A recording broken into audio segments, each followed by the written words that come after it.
আজ আমরা বানাবো হজমিগুলি। এইটা দেখতে যতটা সুন্দর, খেতে দারুণ। শীতকালে দুপুরবেলায় ভাত খাওয়ার পর একটা করে হজমিগুলি খেতে সবাই ভালোবাসে। তা চলুন রেসিপি শুরু করা যাক। আমি আধা কিলো আমলা নিয়ে নিয়েছি। দেখুন, ভালো করে এগুলোকে আগে ধুয়ে নিয়েছি। এই যে একটু একটু লাল লাল দাগ আছে, মানে এই আমলার নিচে পড়ে মাটিতে যখন পড়ে না, তখন একটু দাগ হয়ে যায়। তো এই দাগগুলো একটু চাকু দিয়ে, মানে ছুরির সাহায্যে একটু কেটে দেবো। দেখুন, আমি এদিকে গ্যাসেতে কড়াই বসিয়ে দিয়েছি, বড় একটা কড়াই বসিয়েছি, তার মধ্যে জল দিয়ে দিয়েছি। এবার এইটা আমি এরকম ছেদওয়ালা, মানে ফুটোওয়ালা থালা আপনারা দিতে পারেন, কিংবা কোনো জালিওয়ালা, জালি যেরকম দুধে যেরকম ঢাকনা দেয় সেরকমও আপনারা দিতে পারেন।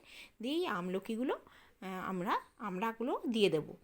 এটা ভীষণ হেলদি, আপনারা অবশ্যই বানিয়ে রাখবেন, স্টোর করে ফ্রিজেতে 1 বছর এটা থেকে যাবে, কোনো খারাপ হবে না।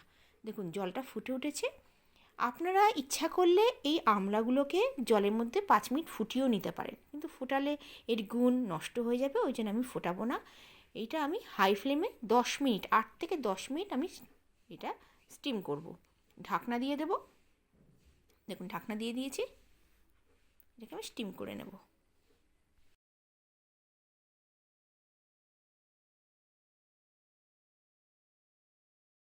দেখুন, 10 মিনিট হয়ে গেছে। তারপর আমি গ্যাসের ফ্লেমটা বন্ধ করে দিয়েছি, আর 10 মিনিট এমনি রেখে দিয়েছিলাম একটু ঠান্ডা হওয়ার জন্য।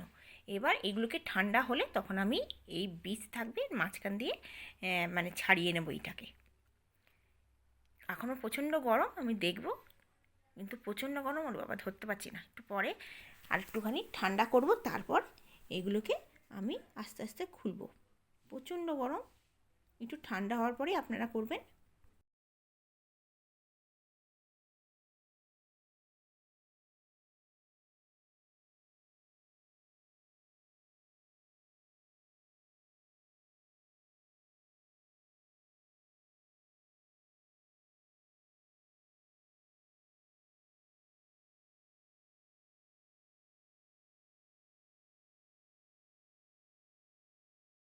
দেখুন, এবার সবগুলো ছাড়ানো হয়ে গেছে।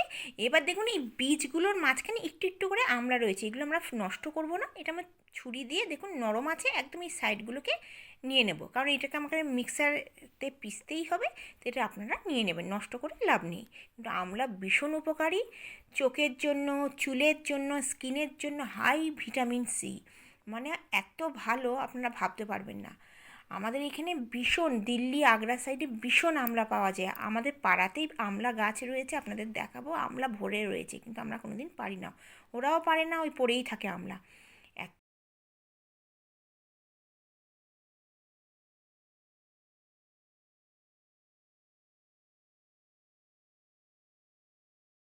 তো পাওয়া যায়, কারণ পিছনের বছর আমি কলকাতায় গেছিলাম, আমি আমার মায়ের জন্য কিনে এই সেম আমলার রেসিপিটা বানিয়ে এসেছি।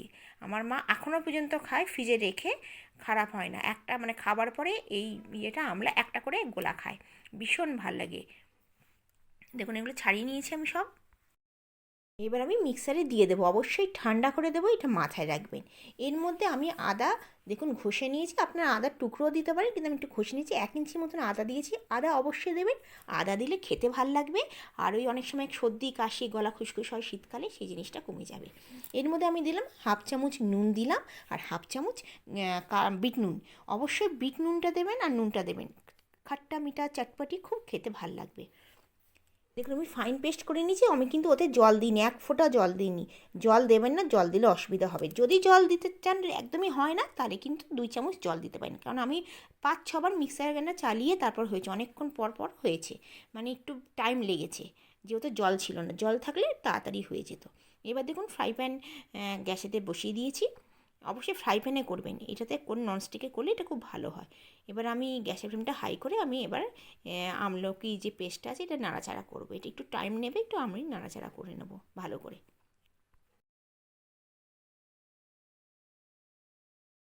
আমি 1 কাপের মতন মিছরি দানা দিলাম। মিছরি দানা ভীষণ উপকারী, আপনারা চিনি দিতে পারেন, গুড়ও দিতে পারেন। গুড় দিলে একটু কালারটা চেঞ্জ হয়ে যাবে, গুড় বেশি উপকারী। এবার আমি একটুখানি খেয়ে দেখবো যে চিনি হয়েছে কিনা। না, একটু চিনি লাগবে, আরও 2 চামচ চিনি লাগবে। আমি আরও 2 চামচ চিনি দেবো, আপনারা আপনাদের হিসাবে কম বেশি করতে পারেন চিনি। মোটামুটি ধরুন 500 গ্রাম আমলাতে যতখানি আমলা ততখানি আপনাকে চিনি দিতে হবে, 500 গ্রাম চিনি। কিন্তু আমি চিনিটা একটু কম দিয়েছি।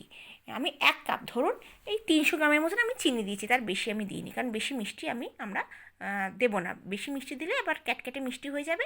আর আমরা এই আমলাটা কোটিং করব চিনি পাউডারে, তাই জন্য একটু মিষ্টিটা বুঝে দেব। আপনারা কম বেশি মিষ্টি করতে পারেন। আচ্ছা, এবার আমি সমানে নাড়াচাড়া করব। কম করে একটু 20 থেকে 25 মিনিট টাইম লাগবে। হ্যাঁ, দেখুন মোটামুটি হয়ে গেছে, 20 মিনিট হয়ে গেছে। এবার আমি এর মধ্যে লেবু দেব। লেবুর রসটা দিলে খেতে বেশ ভাল লাগবে, কারণ বিট নুন আছে, একটু টক মিষ্টি, খেতে ভাল লাগবে। অবশ্যই লেবু দেবেন। লেবুটা দিয়ে আমি নাড়াচাড়া করে নেব। এটা ভীষণ ভাল লাগে। আমি যেই প্রসেসে বানাচ্ছি এই প্রসেসে বানাবেন, খেতে দারুণ ভাল লাগে। খাবার পর, দুপুরবেলা খাবার পর, রাত্রিবেলা খাবার পর এটা আপনারা একটা একটু টুকরো আমলা খাবেন, ভীষণ উপকার। দেখুন মোটামুটি টাইম আমার লেগেছে এটা হতে 25 মিনিট টাইম লেগেছে। আপনারা আপনাদের মতন করবেন, মিডিয়াম ফ্লেমে 25 মিনিট। আমি এবার দেখুন 1 চামচের মতন গোলমরিচের গুঁড়ো দিলাম। সর্দি কাশিতে ভীষণ ভালো গোলমরিচের গুঁড়ো, অবশ্যই গোলমরিচের গুঁড়ো দেবেন। বিট নুন, এমনি নুন, লেবু আর গোলমরিচের গুঁড়ো। এবার দেখুন একদম লাস্টে আমি 1 চামচ ঘি দিয়ে দেবো। ঘিটা অবশ্যই দেবেন, দিলে একটু ভাল লাগে। আর যদি পছন্দ না হয় ঘিটা স্কিপ করতে পারেন। আমি ঘিটা দিয়ে একটুখানি নাড়াচাড়া, ঘিটা দিলে কী হবে না, উপর থেকে একটু শাইনিংটা আসবে, এছাড়া আর কিছু না। আপনি এটা স্কিপও করতে পারেন। দেখুন এবার আমি গ্যাসের ফ্লেম বন্ধ করে দিয়েছি। এবার একটা প্লেটে নিয়ে নেব। তবে গুড় দিয়ে যদি বানান বেশি উপকারে, অবশ্যই গুড়টা ভীষণ ভালো। আমি চিনি দিয়েই বানিয়েছি, আমি গুড় দিয়েও বানাই। এবার আমি এই প্লেটের মধ্যে নিয়ে নেব আর একদম ঠান্ডা করে নেব। আমি হাতেতে ফোনটা নিয়েছি বলে একটু করতে অসুবিধা হচ্ছে। এবার আমি এটা 1 ঘন্টা মতন রেখে দেবো, না তো আপনাদের যদি তাড়া থাকে তাহলে ফ্যান চালিয়ে রাখতে পারেন। একদম ঠান্ডা করে নেবেন, এটা কিন্তু গরম হওয়া একদম চলবে না। দেখুন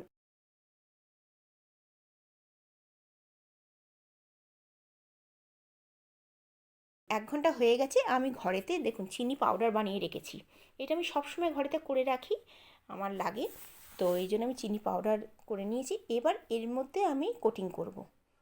ভীষণ তাড়াহুড়ো, মানে আপনার তাড়াতাড়ি হয়ে যায়, বেশি সময় লাগে না। আপনি স্টোর করে বছরের পর বছর রাখতে পারেন। অবশ্যই ফ্রিজে রাখবেন, কখনো খারাপ হবে না। দেখুন আমি চিনি পাউডার নিয়ে নিয়েছি,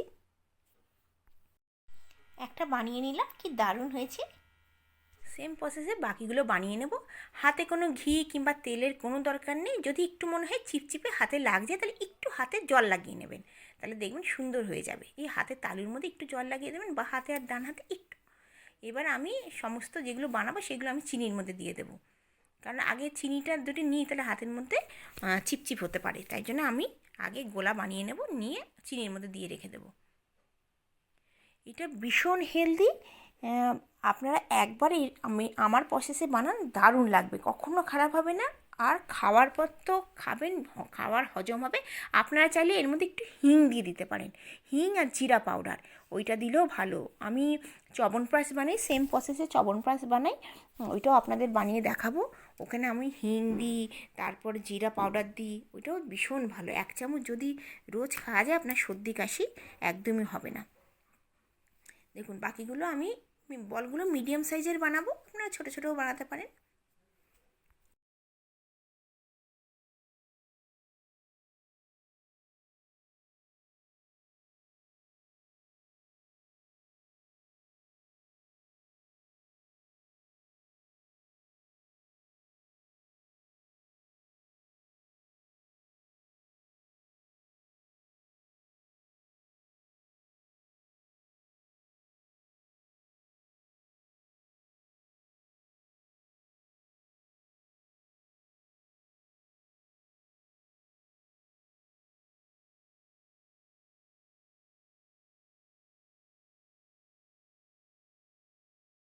এখন আমি সমস্ত চিনি পাউডারে কোট করে নিয়েছি।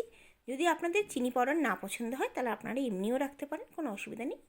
সেম প্রসেসে বাকিগুলো আমি বানিয়ে নিয়েছি। দেখুন কি দারুণ লাগছে। একটুখানি আমি খোলা, মানে একটু ঠান্ডা করব। আমি এখন শিশিরে রাখবো না, 1-1.5 ঘন্টা পর আমি এই শিশিরে রেখে দেবো। ফ্রিজে এখন রাখার দরকার নেই, কারণ এগুলো তো অল্পই আছে, ফটাফট শেষ হয়ে যাবে। আপনাদের যদি আজকের রেসিপিটা ভালো লেগে থাকে তাহলে অবশ্যই আমার পাশে থাকবেন, অবশ্যই লাইক করবেন, বন্ধুদের কাছে শেয়ার করবেন, অবশ্যই সাবস্ক্রাইব করবেন। দেখুন আমার ঝটপট তৈরি হয়ে গেল দারুণ স্বাদের আমলার হজমিগুলি, কিংবা হিন্দিতে আমরা বলি আমলার গাটাগাট, আমরা ক্যান্ডিও বলতে পারেন। এটা খাওয়ার পর আমাদের ভীষণ উপকার। আমরা বেশিরভাগ ছোটোবেলায় ট্রেনে করে যখন যেতাম কি বাসে করে যেতাম এগুলো পাওয়া যেত, এগুলো খেতে দারুণ লাগতো। ছোট্ট একটা প্যাকেটে ট্রেনের মধ্যে বসেই আমরা কিনে নিতাম। কম বেশি ছোটো বয়সে সবাই কিনে খেয়েছে, কেউ ঘরে বানিয়ে খেয়েছে। আজ আমি ঘরে ভীষণ ভালোভাবে সুন্দরভাবে বানিয়ে নিয়েছি আমলার হজমিগুলি। এইটা দারুণ লাগে খেতে, দেখতে যতটা সুন্দর খেতে ততটা ভালো। খাবার পর দুপুরবেলা, শীতকালে দুপুরবেলা একটা করে আপনারা এই হুজমিগুলি খাবেন, ভীষণ উপকার, হজম হবে। আবার আসবো নতুন ভিডিও নিয়ে। ধন্যবাদ।